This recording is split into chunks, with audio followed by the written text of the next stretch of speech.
السلام عليكم. وضعكم لايك للفيديو واشتراككم في القناة تشجيع لنا لمزيد من العطاء والتألق.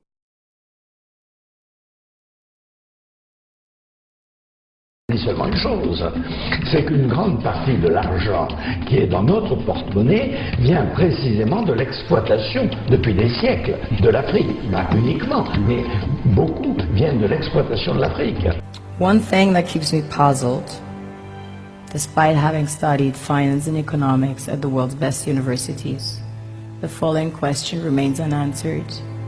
Why is it that 5,000 units of our currency is worth 1 unit of your currency, where we are the ones with the actual gold reserves?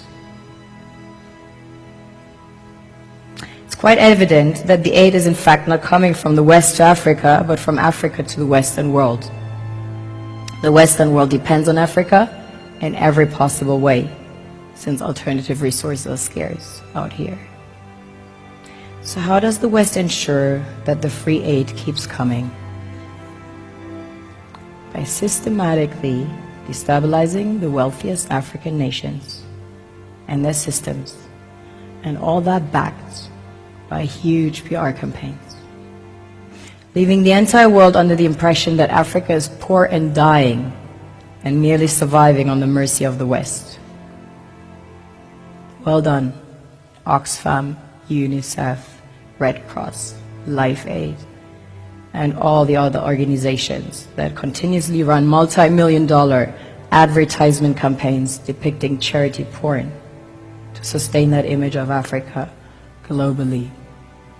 Ad campaigns paid for by innocent people under the impression to help with their donations. While one hand gives under the flashing lights of cameras, the other takes in the shadows.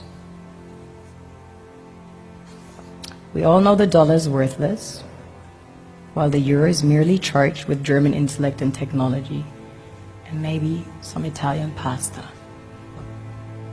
How can one expect donations from nations that have so little?